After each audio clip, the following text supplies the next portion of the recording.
حضرت مالک بن دینار کہتے ہیں میں نے 60 حج کیے۔ ایک بار حج کے موقع پر میں نے دیکھا کہ وہاں لاکھوں لوگوں کا مجمع ہے۔ میں نے سوچا یا اللہ اتنے لوگوں کا مجمع ہے، کتنوں کی حج قبول ہوئی ہوگی۔ رات کو میں نے خواب میں کسی کو کہتے ہوئے سنا کہ سب کی قبول ہو گئی، بلخ کا رہنے والا ہارون بن بلخی اس کی قبول نہیں ہوئی۔ حضرت مالک بن دینار کہتے ہیں پہلے شہروں میں الگ خیمے لگے ہوا کرتے تھے، اب بھی آپ اگر حج کرنے جائیں تو پاکستانیوں کی رہائش گاہیں الگ ہیں، ہندوستانیوں کی الگ ہیں، بنگلہ دیشوں کی الگ ہیں، ہر ایک کی اپنی رہائش ہے۔ وہ کہتے ہیں میں صبح اٹھا اور تلاش شروع کر دی۔ وہ کہتے ہیں جہاں بلخ کے لوگ رہتے تھے میں وہاں پہنچ گیا تو میں نے ان لوگوں سے پوچھا کہ تم میں سے محمد بن ہارون بلخی کون ہے؟ لوگوں نے کہا کہ وہ بہت نیک انسان ہے۔ حضرت مالک بن دینار نے لوگوں سے پوچھا وہ کس طرح کے نیک انسان ہیں؟ تو لوگوں نے کہا وہ بہت عاجز ہے، وہ بہت معصوم ہے، وہ بہت اللہ سے ڈرنے والا ہے، وہ بہت پرہیزگار آدمی ہے، وہ بہت عاجز آدمی ہے۔ حضرت مالک بن دینار نے ان سے پوچھا کہ وہ اس ٹائم کدھر ہیں؟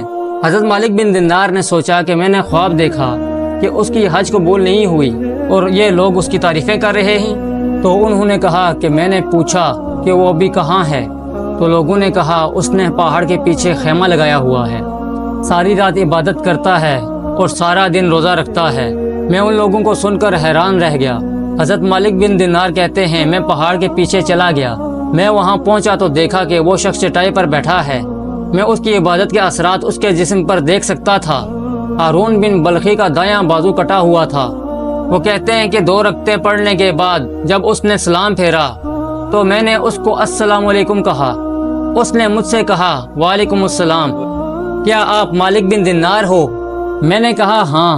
حضرت مالک بن دینار فرماتے ہیں پھر اس نے ایک گہرا سانس لیا، پھر اس نے فرمایا آپ نے خواب دیکھا ہوگا کہ میرا حج قبول نہیں ہوا۔ تو وہ کہتے ہیں میں یہ سن کر چونک گیا کہ وہ کیا کہہ رہا ہے۔ تو میں نے کہا لوگ آپ کی تعریف کر رہے ہیں، کیا مسئلہ ہے؟ ہارون بن بلخی نے کہا مت پوچھئے۔ یہ کہہ کر وہ رونے لگا۔ وہ کافی دیر تک روتا رہا۔ مالک بن دینار نے کہا بتاؤ؟ اس نے کہا مت پوچھیں، آپ ناراض ہوں گے۔ میں نے کہا میں ناراض نہیں ہوں گا۔ اس نے کہا حضور مجھے حج کرتے 24 سال ہو گئے ہیں، یہ میرا 24واں حج ہے، اور ہر سال اللہ کا کوئی ولی آ کر بتاتا ہے کہ تیرا حج قبول نہیں ہوا۔ حضرت مالک بن دینار نے پوچھا تمہاری غلطی کیا ہے؟ ہارون بن بلخی نے کہا میں نے اپنی ماں کی نافرمانی کی۔ حضرت مالک بن دینار فرماتے ہیں کیا ہوا؟ اس نے کہا اللہ نے مجھے مال و دولت جاگیریں دی تو میں امیر ہو گیا۔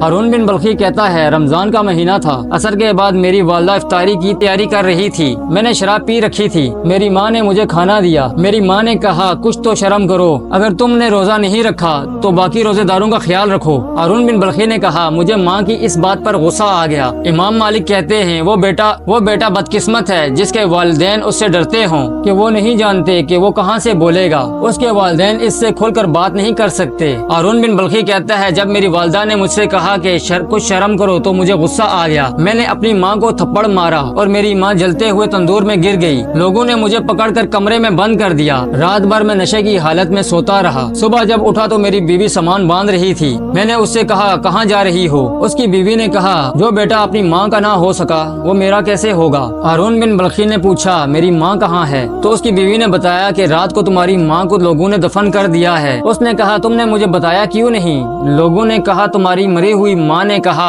اسے میرا چہرہ نہ دیکھنے دو، میرے جنازے کے قریب بھی مت آنے دینا۔ حضرت مالک بن دینار نے کہا کہ جب انہوں نے یہ کہا تو میں نے اسے تھپڑ مار دیا، میں نے کہا وہ لائق ہی اسی کے ہے۔ ہارون بن بلخی رونے لگا۔ ہارون بن بلخی نے کہا حضور دعا کیجئے کہ اللہ مجھ سے راضی ہو جائے۔ ہارون بن بلخی نے کہا کہ جب مجھے اپنی والدہ کی موت کی خبر ملی تو میں نے کلہاڑی لے کر وہ ہاتھ کاٹ دیا جس سے میں نے اپنی ماں کو تھپڑ مارا تھا، میں نے اپنا سارا مال اللہ کی راہ میں خیرات کر دیا۔ 24 سال میں ساری رات دعا کرتا ہوں، 24 سال ہو گئے میں روزہ رکھتا ہوں، میں حج کرتا ہوں، لیکن ہر سال کوئی نہ کوئی آ کر کہتا ہے کہ جاؤ تمہارا حج قبول نہیں ہوا، حضور دعا کریں کہ اللہ مجھ سے راضی ہو۔ حضرت مالک بن دینار نے کہا میں نے اسے تھپڑ مارا۔ مالک بن دینار کہتے ہیں تجھ سے راضی ہو ایسے ظالم کے ساتھ؟ حضرت مالک رحمت اللہ فرماتے ہیں کہ میں رات کو سویا تو خواب میں نبی کریم صلی اللہ علیہ وآلہ وسلم کو دیکھا۔ سبحان اللہ۔ آپ صلی اللہ علیہ وآلہ وسلم نے فرمایا اے مالک آپ اسے کیوں مایوس کر رہے ہیں؟ اللہ تو بہت بڑا مہربان ہے،